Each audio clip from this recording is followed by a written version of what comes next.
திராவிட model அரசு மீதும் சில பேர் விமர்சனம் வைப்பாங்க.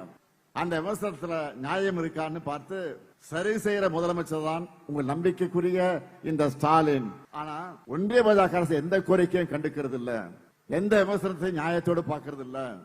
உதாரணத்துக்கு சொல்றேன், திருவண்ணாமலை மாவட்டம் கிராமங்கள் அதிகமாக இருக்கக்கூடிய மாவட்டம் இந்த மாவட்டம். ஏன் விவசாயிகள் நிறைந்த மாவட்டம் இந்த மாவட்டம். ஆரணி அரிசினா அவ்வளவு தரமாக இருக்கும். அதனால மத்த யாரையும் விட உங்களுக்கு தான் 100 நாள் வேலை திட்டம் எவ்வளவு முக்கியமானது ரொம்ப நல்லா தெரியும் உங்களுக்கு. அந்த திட்டத்துக்கு ஒன்றிய பாஜக அரசு இப்ப மூடு விழா நடத்தி இருக்காங்க.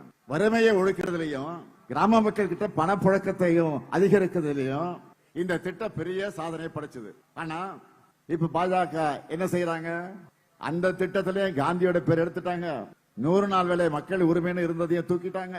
கடந்த 10 வருஷமா கொஞ்சம் கொஞ்சமா சிதைச்சிட்டு வந்த இந்த திட்டத்தை இப்ப மொத்தமா நீக்கிட்டாங்க. இதை எதிர்த்து நாடாளுமன்றத்திலையும் மக்கள் மன்றத்திலையும் நாம தான் போராடிட்டு இருக்கோம். இதையெல்லாம் அவங்க கவனிக்கிறாங்கன்னா இல்ல. தன்னை விவசாய குடும்பத்தை சேர்ந்தவன் சொல்லிக்கிற எதிர்கட்சி தலைவர் பழனிசாமி அவர்கள் இதை எதிர்த்து குரல் கொடுக்க துணிச்சி இல்லாம ஆதரிச்சு பேசிட்டு இருக்காரு. அவங்க கட்சி நாடாளுமன்றத்தில் மாநிலங்களில் இதுக்கு ஆதரவா வாக்களிச்சிருக்காங்க. இப்படியாக ஒன்றிய பாஜகவோட கொடுங்கோல் ஆட்சியாளர்களும் அவர்களுக்கு பூஜா தூக்கக்கூடிய அதிமுக அடிமைகளும் நம்ம அரசோட சாதனைகளை மறைக்கவும் முடியாம மறுக்கவும் முடியாம திண்டாடுறாங்க. அவங்களுடைய எந்த பொய்யையும் மக்களான நீங்க நம்ப தயாராக இல்லை. அதனாலதான் திராவிட மாடல் 2.2 அமைவது உறுதி உறுதி உறுதினு நான் தொடர்ந்து உரைக்க சொல்றேன்.